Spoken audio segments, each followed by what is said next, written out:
आता हे कांदा, खोबरं, टमॅटो, मिरची चांगली भाजून घ्यावी. आज आपण करणार आहोत शेंगा बटाटा सांबार. शेंगा बटाटा सांबार. थोडंसं तेल टाकून घ्यायचं, त्याच्यामध्ये आल्या लसणाची पेस्ट टाकायची. आता तेल तापायला लागलं की त्याच्यामध्ये थोडं तेजपत्ता टाकायचं. तेजपत्ता टाकलं की थोडंसं असं हलवलं की चांगलं तडतडायला लागलं.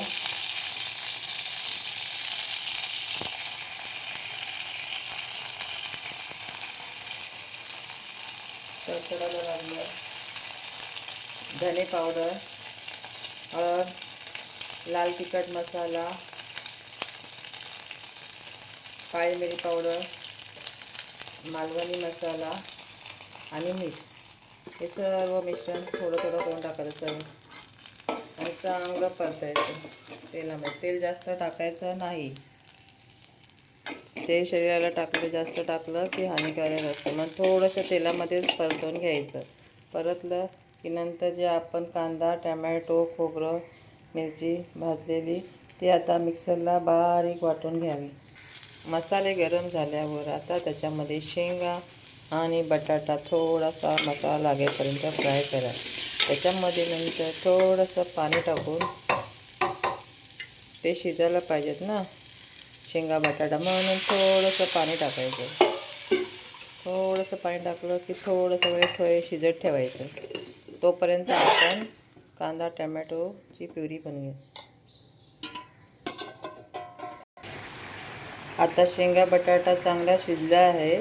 त्याच्यामध्ये आपण कांदा टमॅटो त्याची प्युरी केलेली, वाटण केलेलं म्हणजे ते आता टाकून घेऊयात.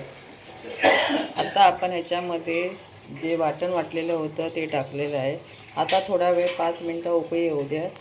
5 मिनटं उकळी आली की त्याच्यामध्ये नंतर मी टाकणार आहे थोडीशी कसुरी मेथी, कारण ते शरीराला चांगले असते.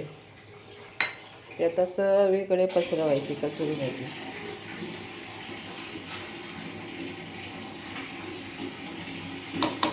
कसुरी मेथी टाकून झाल्यावर त्याच्यात थोडं कोथिंबीरचे थरथर टाकायचे. त्यामुळे जरा खायला पण टेस्ट चांगली येते आणि दिसते पण छान शेंगा बटाटा. आता बघा, मी ह्याच्यामध्ये थोडीशी वरून कोथिंबीर टाकली आहे, कारण आता आमच्याकडे कोथिंबीर संपायला आलेली आहे ना, म्हणून.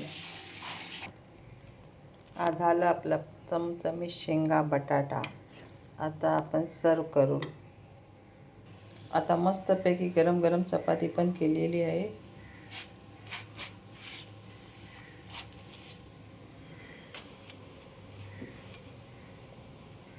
शेंगा बटाटा आणि चपाती या सकाळ सकाळ नाश्ता करायला. जर माझी रेसिपी आवडली तर लाईक, सबस्क्राईब आणि कॉमेंट्स करा. शुभ सकाळ.